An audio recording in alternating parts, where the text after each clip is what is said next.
السلام علیکم ورحمۃ اللہ وبرکاتہ۔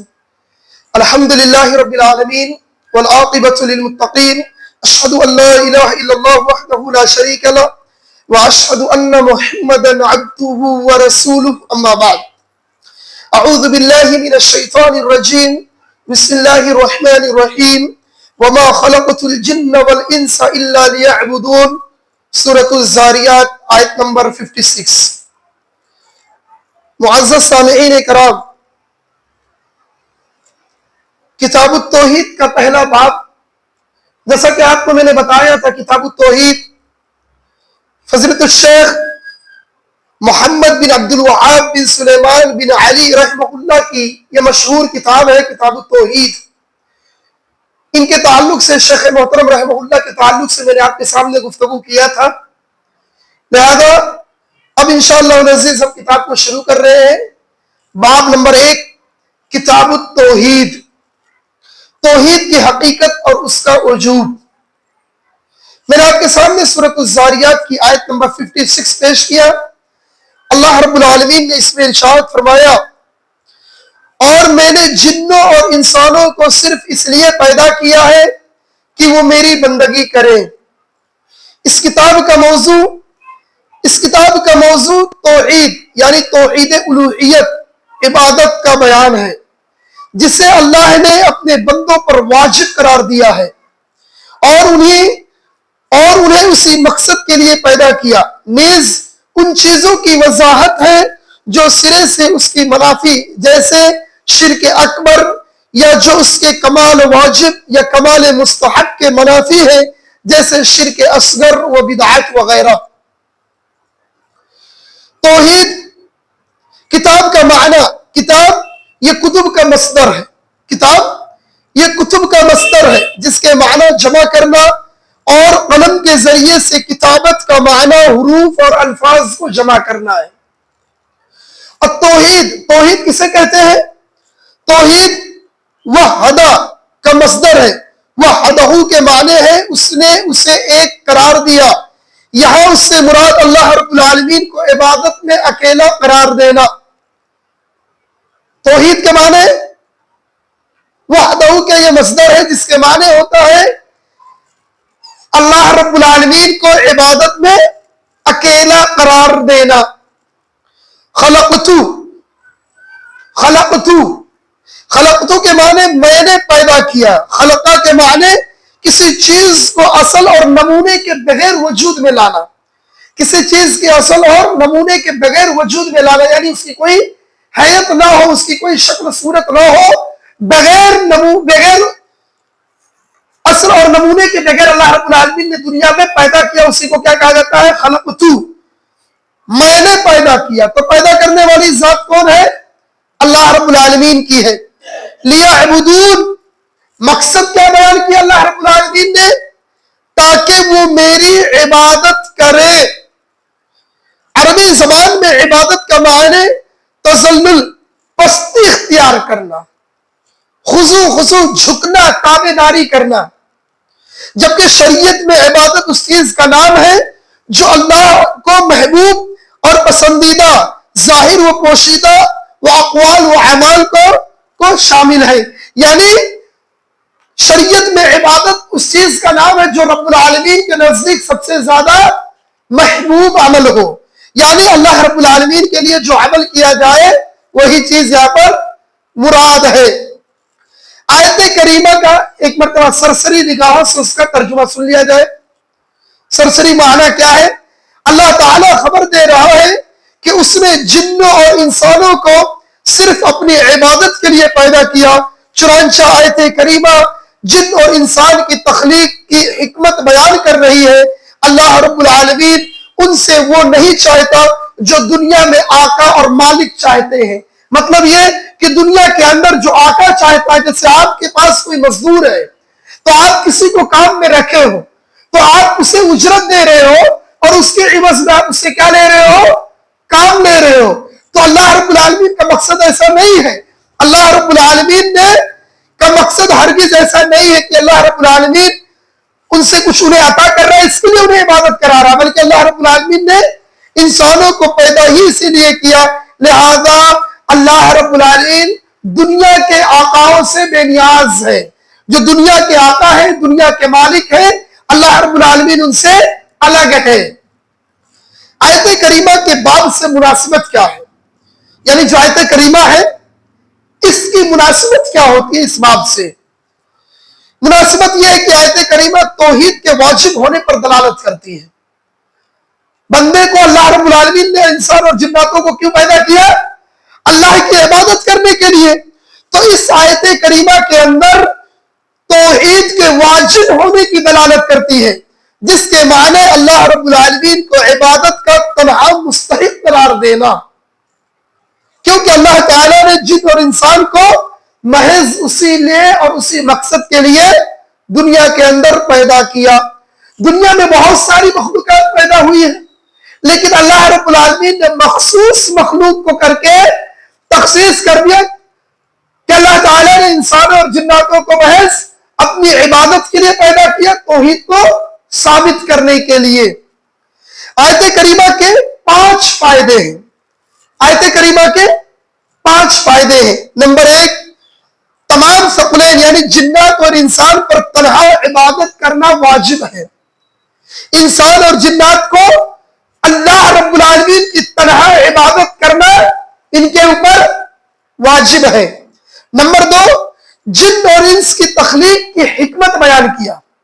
اللہ تعالیٰ نے انسانوں اور جناتوں کی حکمت، اس کو اللہ تعالیٰ نے کیوں پیدا کیا، اس کی حکمت بھی اللہ تعالیٰ نے اس آیت کریمہ کے اندر بیان کر دیا. نمبر 3، خالق پیدا کرنے والا اللہ ہی عبادت کا مستحق ہے. اس کے سوا جو پیدا نہیں کر سکتا، مستحق عبادت نہیں ہو سکتا. اس میں بت پرستوں اور دیگر مخلوقات کے پجاریوں کی تردید ہے جو پیدا کرنے کی طاقت نہیں رکھتے ہیں. اللہ رب العالمین نے اس آیت کریمہ کے اندر پیدا کرنے والا کون ہے؟ رب کریم ہے. تو جو پیدا کرنے والی ذات ہے، جو اللہ رب العالمین نے پیدا کیا، تو عبادت کس کی جائے گی؟ پیدا کرنے والے کی عبادت کی جائے گی. تو اب اس میں کون لوگ استثناء ہو گئے؟ وہ لوگ جو دیگر مخلوقات کے پجاریوں کی تردید اس میں بیان کی گئی ہے. جو لوگ دوسرے مخلوقات کی پوجا کرتے ہیں، کسی کو کسی کا نام دیتے ہیں، کسی کو کچھ نام دے کر پکارتے ہیں، لہذا ان سارے لوگوں کی تردید اس آیت کے اندر ہوتی ہے کہ پیدا کرنے والی ذات اللہ کی ہے، تو عبادت کا سب سے زیادہ حق کس کا رہے گا؟ اللہ رب العالمین کا رہے گا. 5واں فائدہ اس آیت کریمہ سے یہ ہوا کہ اس بات کا بیان ہے کہ اللہ سبحانہ وتعالی اپنی مخلوقات سے بے نیاز ہے، جبکہ تمام مخلوقات اس کے محتاج ہے، کیونکہ اللہ خالق ہے اور بندہ مخلوق ہے. تو اللہ رب العالمین بے نیاز ہے، اپنے بندوں سے بے نیاز ہے. نمبر 5، اسی طریقے سے اللہ رب العالمین نے اللہ رب سبحانہ وتعالی کے افعال اور حکمت اور مصلحت کا اس میں اثبات ہے. نیز اللہ رب العالمین نے دوسرے مقام پر ارشاد فرمایا وَلَقَدْ بَعَثْنَا فِي كُلِّ أُمَّةٍ رَسُولًا أَنِ اعْبُدُوا اللَّهَ وَاجْتَنِبُوا الطَّاغُوتَ، سورۃ النحل آیت نمبر 36. اور ہم نے ہر امت میں رسول بھیجا کہ وہ صرف اللہ کی بندگی کرے اور طاغوت کی بندگی سے بچے. اللہ تعالیٰ نے اس کے اندر بیان کر دیا کہ ہر امت میں ایک رسول اللہ تعالیٰ نے بھیجا. مقصد کیا؟ کہ وہ صرف رب کریم کی عبادت کرے اور طاغوت کی بندگی سے اجتناب کرے، بچے. دیکھیے آیت کریمہ کے اندر بعثنا ہے. بعثنا ہم نے بھیجا، تو بھیجنے والی ذات کون؟ اللہ کی. کل امت، ہر امت میں، یعنی لوگوں کی ہر بستی، ہر صدی، ہر پیڑھی میں کیا بھیجا؟ رسولن. ہم نے کیا بھیجا؟ رسول بھیجا. دیکھیے رسول اسے کہتے ہیں جس کے جانب کسی شریعت کی وحی کی گئی ہو اور اسے اس کی تبلیغ کا حکم دیا گیا ہو. رسول کسے کہتے ہیں؟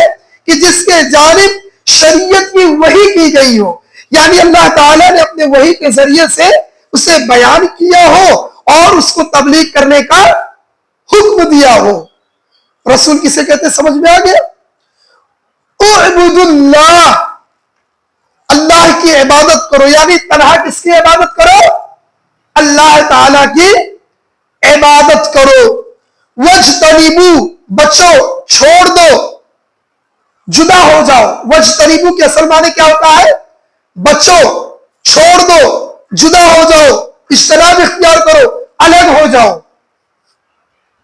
کس سے؟ طاغوت۔ طاغوت کہتے ہیں طغیان سے مشتق ہے۔ طاغوت یہ طغیان سے مشتق ہے۔ طغیان حد سے تجاوز کرنے کو کہتے ہیں۔ لہذا اللہ کے سوا ہر ایک جس کی عبادت کی جائے وہ اس عبادت سے راضی ہو جائے، اسے کیا کہا جائے گا؟ طاغوت کہا جائے گا۔ اللہ کے علاوہ جس کی عبادت کی جائے، جس کی پوجا کی جائے، جس کے آگے جھکا جائے اور وہ اس عبادت سے خوش ہو جائے، اسے کیا کہا جائے گا؟ طاغوت کہا جائے گا۔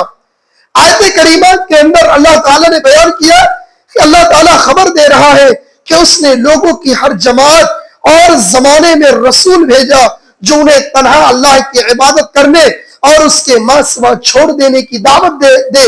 لہذا نوح علیہ السلام کے دور میں شرک رونما ہونے سے لے کر جناب محمد رسول اللہ صلی اللہ علیہ وسلم کے ذریعے سلسلہ رسالت کا خاتمہ کرنے تک اللہ تعالیٰ اسی پیغام کے ساتھ مسلسل لوگوں کے جانب رسولوں کو بھیجتا رہا۔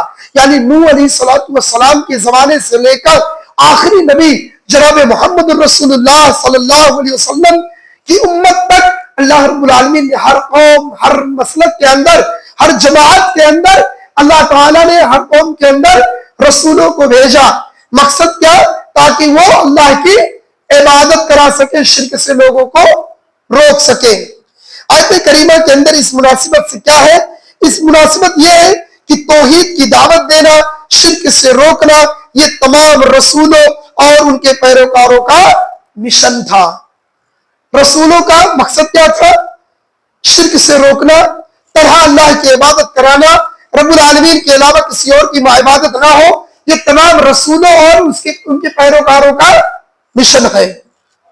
آیت کریمہ کے اندر اللہ رب العالمین نے 5 فائدہ ذکر کیا۔ 5 فائدہ اس آیت کریمہ کے اندر ہے۔ نمبر 1، رسولوں کو بھیجنے کا مقصد توحید کی دعوت دینا، شرک سے روکنا۔ توحید کی دعوت دینا اور شرک سے روکنا ہے۔ نمبر 2، انبیاء علیہ السلام کا دین یعنی عقیدہ ایک ہی ہے اور وہ اللہ کی خالص عبادت کرنا، شرک کو چھوڑ دینا، اگرچہ ان کی شریعتیں مختلف ہوں۔ ان کی شریعتیں مختلف ہیں، جتنے رسول آئے سب کی شریعت مختلف ہے، لیکن سب کا مقصد صرف ایک ہے۔ کیا ہے مقصد؟ اللہ کی عبادت کرانا۔ شریعتیں الگ ہیں، مقصد ایک ہے۔ کیا مقصد ہے؟ رب کریم کی عبادت کرانا۔ نمبر 3، تمام امتوں تک اللہ کا پیغام پہنچ چکا ہے اور تمام بندوں پر حجت قائم ہو چکی ہے۔ یعنی اللہ ایک ہے، اس کے علاوہ کوئی معبود برحق نہیں۔ یہ تمام کے تمام لوگوں تک یہ بات پہنچ چکی ہے اور اللہ رب العالمین نے لوگوں کے اوپر حجت کو قائم کر دیا۔ نمبر 4، توحید کی شان بڑی عظیم اور توحید تمام امتوں پر واجب ہے۔ توحید کی شان بڑی عظیم ہے اور توحید تمام امتوں پر واجب ہے۔ توحید کی عظمت، توحید کی عظمت اللہ رب العالمین نے مقام اور مرتبہ بہت بلند کیا ہے اور توحید یہ تمام امتوں کے اوپر واجب ہے۔ اللہ کی عبادت کرنا، ایک ہی رب کے آگے جھکنا، یہ تمام امتوں پر واجب ہے۔ نمبر 5، آیت کریمہ میں لا الہ الا اللہ میں موجود نفی اور اس بات کا مفہوم اور خلاصہ موجود ہے۔ لہذا آیت اس بات پر دلالت کر رہی ہے کہ ان دونوں چیزوں کے مجموعے کے بغیر توحید درست نہیں ہو سکتی۔ خالص آپ اللہ کی عبادت کریں، غیر اللہ کی یعنی شرک کی رد نہ کریں، غیر اللہ کو نہ چھوڑیں یا غیر اللہ کو چھوڑ دیں اور اللہ کی عبادت کے بارے میں نہ بتائیں، تو یہ چیز نہیں ہو سکتا۔ تو لہذا توحید درست کب ہوگی؟ جب آپ دونوں چیزوں کو لے کر چلیں گے، یعنی اس بات اور نفی، رب کی ہی عبادت کی جائے گی، اللہ کے علاوہ کسی اور کی عبادت نہیں کی جائے گی۔